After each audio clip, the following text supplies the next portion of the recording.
Sziasztok! Megnézzük, hogy telt a szeretett személynek az ünnep, mit lehet róla tudni, mi van most vele, hogy érzi magát.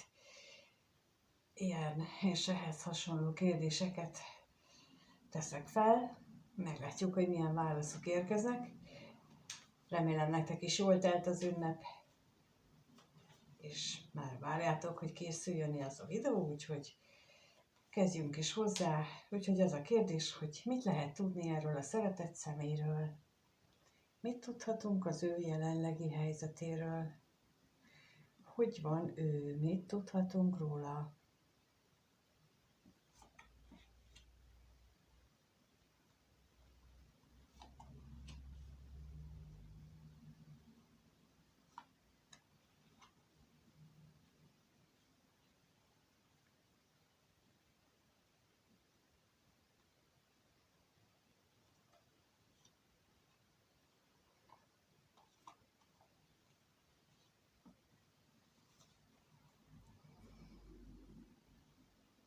Elképzelhető, hogy magányos óráiban ő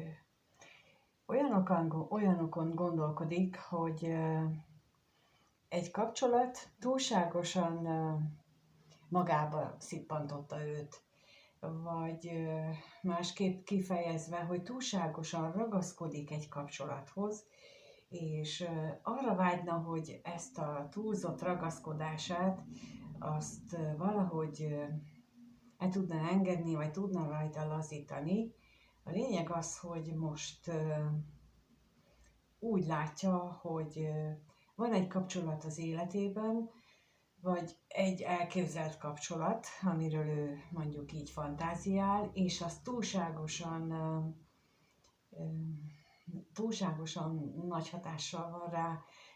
Olyan, mint hogyha a gondolatai ilyen ördögi módon állandóan körüljárnának, és akörül, hogy ő most mit kezdjen ezzel a kapcsolattal, hogyan lehetne ebből kiszabadulni, ezt megváltoztatni, illetve a más esetekben lehetséges ez egy munka is tulajdonképpen, mert a házasság nem csak, ha mondjuk nincs valakinek konkrétan egy kapcsolata, akkor ez jelenthet házasság, vagy tehát, hogy nincsen ilyen házasság jellegű, tartós meglévő kapcsolata, akkor ez egy munkára is vonatkozhat, ahonnan szeretne ő megszabadulni, de csak körbe-körbe járnak a gondolatai, és nem tudja elképzelni, hogy hogyan lehetne ezt megvalósítani. Minden esetre az látszik egyértelműen, hogy amikor ő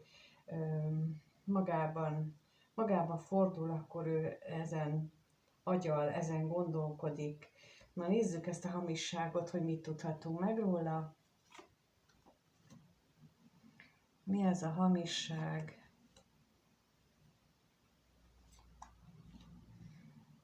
Meglehetősen viharos kommunikációt mutatnak a lapok, és már jó ideje meglévő viharos kommunikációt. Na most, ha van egy ilyen létező kapcsolat, akkor abban a kapcsolatban van ez a nagyon durva kommunikáció, vagy már egy ideje, vagy most fordult ilyen nagyon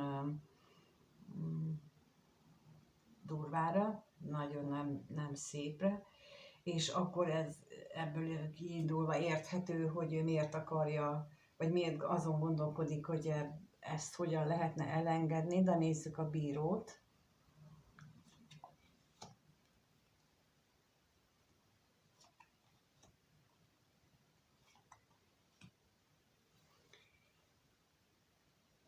Mert láthatóan ez a kapcsolat lehet, hogy már eleve hazugságokra épült, de hogy most tele van függőségekkel, hazugságokkal.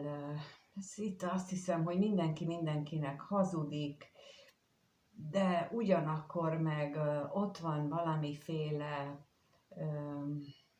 kötődés is, és emiatt nem is akarja senki sem igazából ezt így megbontani.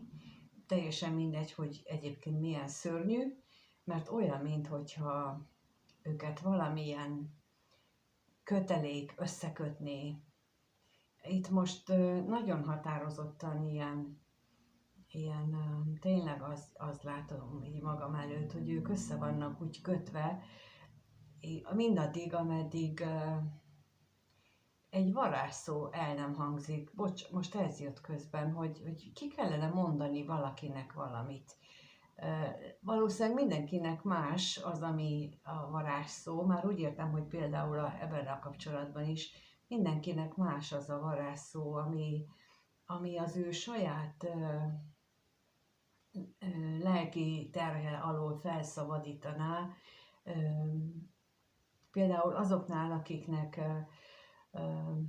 félelmekkel, meg a felelősségvállalással vannak problémái, nekik valószínűleg ez a sarkamra állok, és kifejezem a kívánságomat, határozottan ki is állok mellette, na ez biztosan nagyon nehéz, és náluk például egy ilyen szituáció az lenne az a kötelék elvágását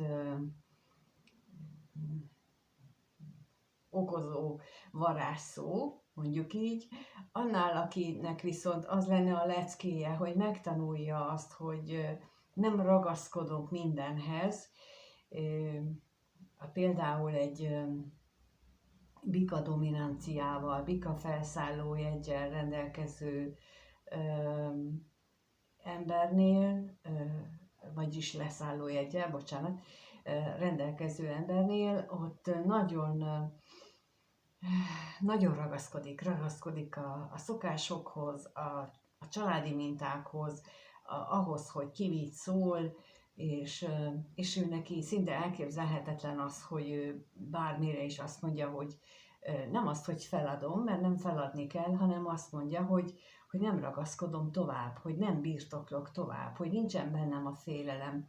És itt ennek a köteléknek a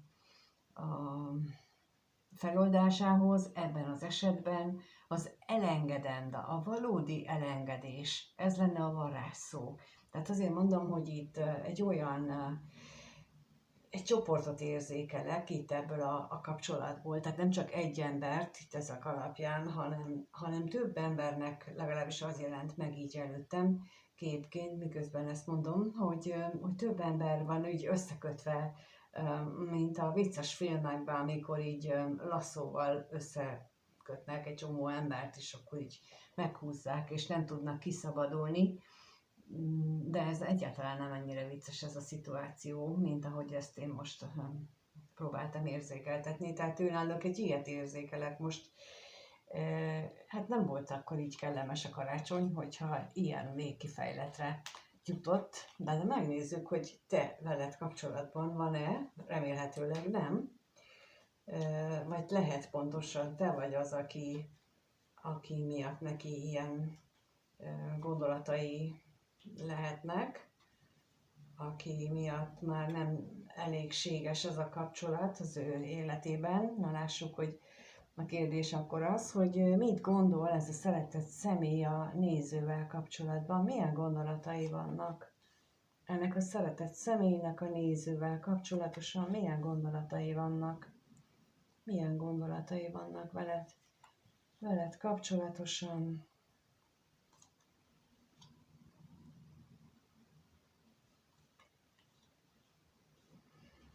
Hát ő úgy gondolja, hogyha veled volna egy házban, egy közösségben, egy közös életben, akkor ott nem volnának veszekedések.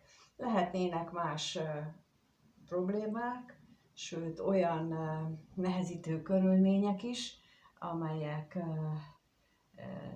az életeteket megnehezítenék, de úgy gondolja, hogy ott nem lenne veszekedés. Egész egyszerűen elképzelni sem tudja azt, hogy ti veszekedjetek. Itt a bosszúság és halál lapjai azt mutatják, hogy ő teljesen kizárja azt, hogy ti valaha is ilyen nagyon durván tudnátok veszekedni, mint amit az előbb is láttunk. Na de nézzük, mi ez az ellenség. Mi az, amit ő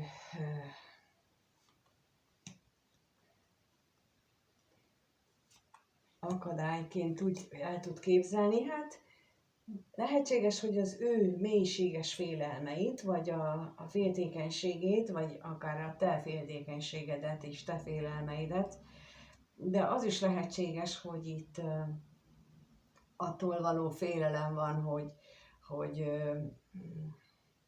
be lesz-e tartva a megállapodás, hogy minden körülmények között bízhat-e benned, vagy te bízol-e benne, tehát, hogy itt a bizalom van, mint akadályozó tényező, de ennek ellenére, hogy mégsem gondolja azt, hogy itt ez nálatok ilyen nagyon durva veszekedésbe fajulna. Na nézzük a bosszúságot.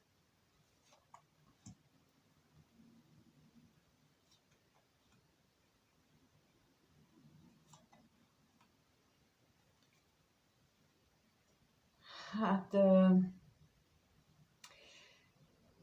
amiben reménykedik, vagy ami ott megvan a tudatalattiában, az az, hogy abban bízik, hogy történik valami, úgymond csodaszerű, hogy újra lehet kezdeni köztetek a dolgot, mert hogy meg is jelentél itt az ő veled kapcsolatos gondolataiban, és az, hogy hogyan tudnátok újraindítani, vagy újabb szintre emelni a kettőtök kapcsolatát. Még a halálra is kérnék szépen.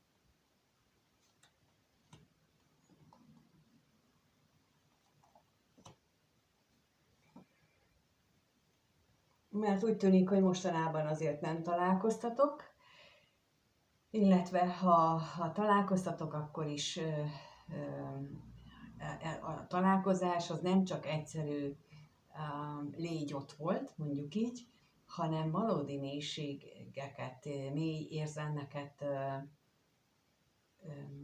tartalmazó találkozás. Tehát szeretné, hogyha így ezen a téren lennének változások veled kapcsolatban, legalábbis ő gondolkodik ilyeneken, de megnézzük az érzelmeit, na nem mintha itt eddig nem látszott volna, de megnézzük, és az a kérdés most, hogy ez a szeretett személy milyen érzéseket, mit érez a néző iránt, mit érez ő a néző iránt, ez a szeretett személy mit érez a néző iránt.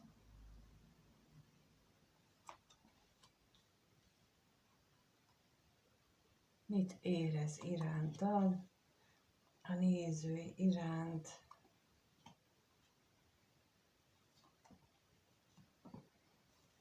Hát az biztos, hogy kitartóan úgy érzi, hogy egy kincs vagy a számára, problémát is érez azzal kapcsolatosan,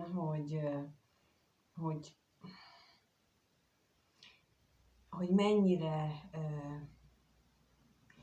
úgy érzi, talán túlságosan is szeret, vagy túlságosan is nagyra értékel. Itt a lényeg a túlzásba vitt szeretet, vagy te részedről esetleg, és ő pedig ezt nem tudja, hogyan kezelje, és emiatt lehet itt benne szomorúság, vagy benned szomorúság, ugye itt nem tudom, hogy melyik kötökről van szó, de a lényeg az, hogy valamelyik fél részéről olyan túlzásba vitt érzések okoznak a másik félben kicsit szomorúbb, visszásabb érzelmeket, és ez tulajdonképpen a múlthoz kapcsolódik. Tehát nem azért, mert hogy veled van baj, nem azért, mert hogy ő nem képes igazán szeretni, hanem azért, mert neki a múltban nem voltak kellemes tapasztalatai. Na nézzük még itt a hamisságot.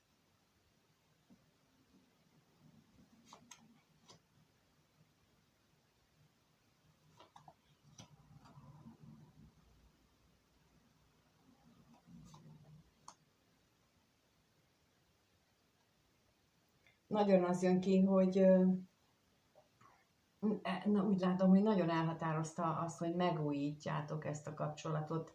vagy ő az érzéseiben megújultak az ő érzései, talán pontosan amiatt, amit az elején látunk, és ott, mint ahogy mondtam, lehet, hogy miattad jutott arra, hogy neki ott valamilyen konkrét tervet kell kitalálni, hogy hogyan tudna abból a kapcsolatból, abban a nagyon durva, elkötelezett kapcsolatból kilépni, és itt az érzéseknél is azt mutatja, hogy ő annak ellenére, hogy itt vannak túlzások, félelmek és bizalmatlanság is, ami a múlthoz kapcsolódik, mégis azt gondolom, hogy ő úgy érzi, hogy itt a kettőtök kapcsolatát érdemes megújítani, vagy újrakezdéssel, vagy magasabb szintre emeléssel. Na nézzük még itt a szomorúságot.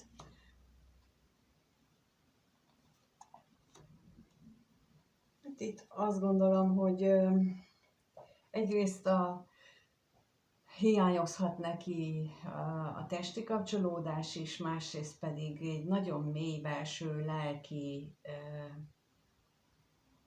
köteléket is érezhet, ami pontosan erre sarkalja, amit az előbb mondtam, hogy ő már elszánta magát, úgy látom gondolatban is és érzésekben is afelé, hogy itt a kettőtöknek között valami megújulás következzen.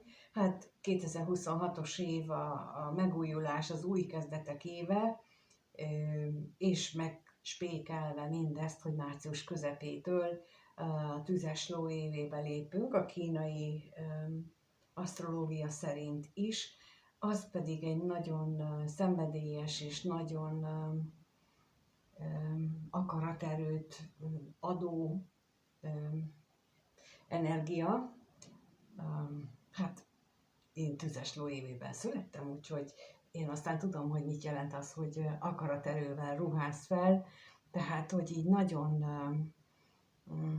elszántá tud tenni ez az energia, akkor azokat is, akik egyébként korábban inkább visszahúzódók voltak, ez most a következő időszak, és itt is ezt mutatja egyébként, hogy valami tüzet, lendületet képes adni a következő év energiája is, úgy, hogy ráadásul utána néhány nappal, miután elkezdődik ez a tűzló éve, utána néhány nappal be is pontosodik, majd ott már február 20-án a Neptunus-Szaturnusz együttállás a Kosban, és a Kos is az egy ilyen nagyon lendületes időszakot, vagy hát energiát mutat, és ez egy olyan időszak, amikor ez a kettő együtt így érvényesül. Hát lehet rá készülni, akinek ilyen nehéz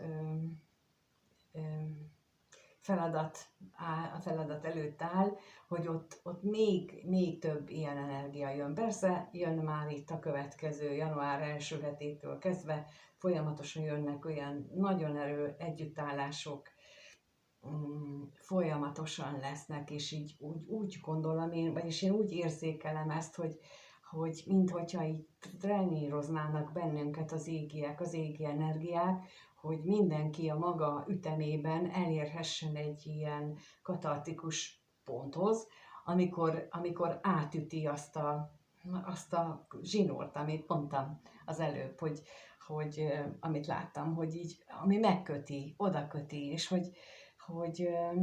és arra meg így felkészítő energiák jönnek folyamatosan január és februárban is, és aztán márciusban is, és áprilisban is lesz a Kosban még egy 8-as együttállás, na az aztán megint üt, tehát odáig mindenkinek különböző időszakokban hát jönni fognak az a támogató energiák, hogy ezt a köteléket, ami őt fogva tartja, azt le tudja vetni magáról. Hát kívánom, hogy akinek ilyen van, annak sikerüljön. Hogy van-e valakinek, vagy nincs, az leginkább onnan lehet érezni, hogy nagyon mehetnékje van az embernek, csak nem tudja, hogy hogyan és hogy ne Tehát nem is mindig tudja, hogy honnan akar menni, csak olyan mehetnékje van. Akkor akkor itt érdemes elgondolkodni rajta, hogy honnan és kivel van bajom, hogy én nekem ilyen mehetnékem van. Na de megnézzük, hogy következő néhány napban ez a kapcsolat, ez a szeretett személy és a néző között hogyan alakul, mire lehet számítani. Mit tudhatunk meg erről a kapcsolatról a következő néhány napban?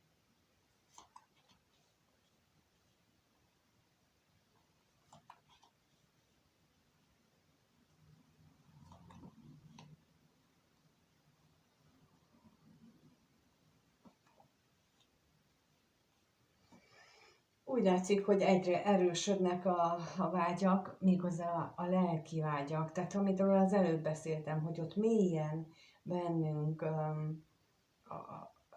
ezek a vágyak elkezdenek az égi támogatás hatására, az égi energiák hatására erősödni, és itt is ezt mutatják a lapok, tehát, hogy a vágy az újra, a megújulásra, és ez mondjuk nem mindig fog könnyen menni, nem mindig fog örömet okozni, mert itt a bosszúság lapja jelent meg. Na megnézzük, mi a bosszúságra, mit tudhatunk meg, hogy miért van.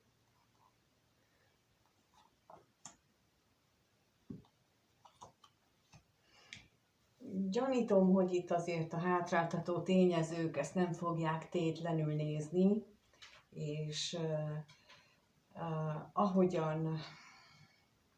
ahogyan bennünket feszítenek az energiák, hogy a másik felet is feszíti, és ez mindenkinél különböző módon robban ki, mint ahogy az előbb például említettem, azt a példát, hogy amikor nem az elengedés lenne a cél, és valaki elképesztően ragaszkodik, akkor őt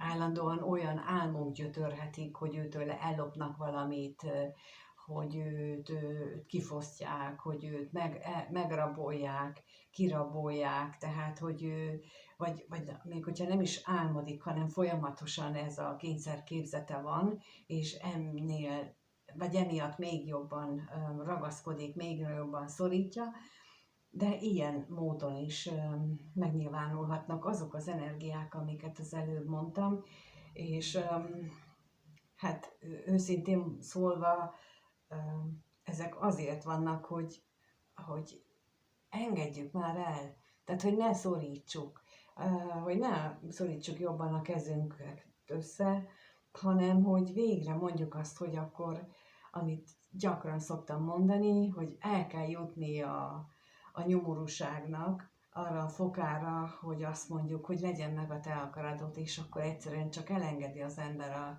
a szorítást, elengedi azt a ragaszkodást, amihez ragaszkodik, akinek a bátorság kimondásában problémája, a félelmét tudja elengedni, de ott is kell ez hozzá, hogy akkor, hogy nem tudom, hogy mi jön, de most már mindegy, mert már annyira fáj, hogy már inkább bevállalok bármit, csak ne fájjon ennyire, és ekkor történik meg az elengedés is, meg minden olyan, aminek kell, de nekünk nem kellene megvárni ezt. Tehát, hogy azért nem biztatok én senkit erre, mert az nagyon-nagyon durva módokon tud érkezni az ember életébe, amikor ennyire, ez csak azért a tapasztalatomat osztottam meg, hogy én mit éltem meg, hogyan éltem meg ezeket a helyzeteket, de nem kell eddig elmenni, előbb is lehet változtatni, és akkor nem lesz olyan kellemetlen. Ha meg nem tudjuk megtenni, akkor meg hát nem, inkább nem kellene. Na megnézzük az utazást még, hogy akkor milyen dolgok.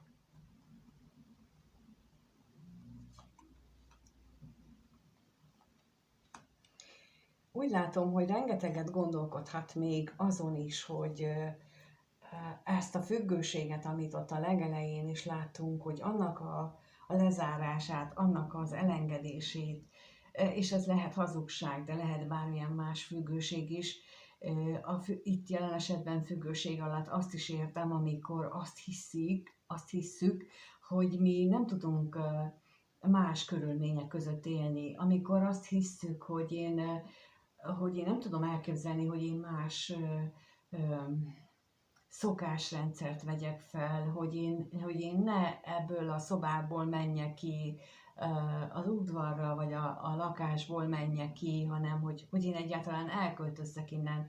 Tehát ez is már függőség, ilyen szinten lehet ez is függőség, mert itt azt is mutatja, hogy nagyon fél a ház elhagyástól, illetve a család elhagyástól, és ezért ragoztam itt azt, hogy milyen függőségek lehetnek, mert bizony itt az is lehet gátló és félelemkeltő gondolat, hogy nem tudjuk elképzelni, hogy másképp éljünk.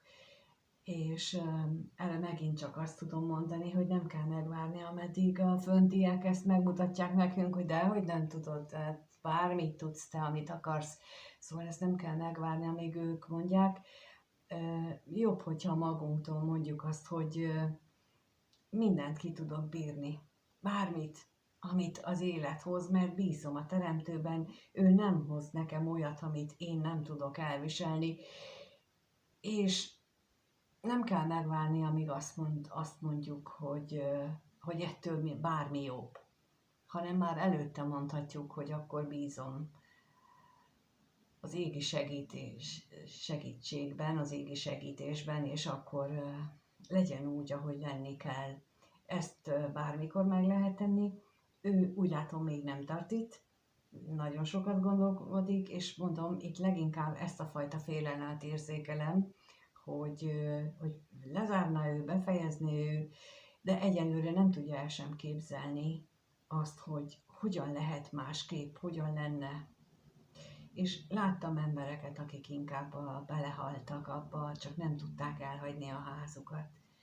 Láttam ilyet is sajnos, úgyhogy azért mondom, hogy nem éri meg. Egész egyszerűen az nem éri meg, mert az csak egy ház. Amíg meg élünk, addig meg mindig tudunk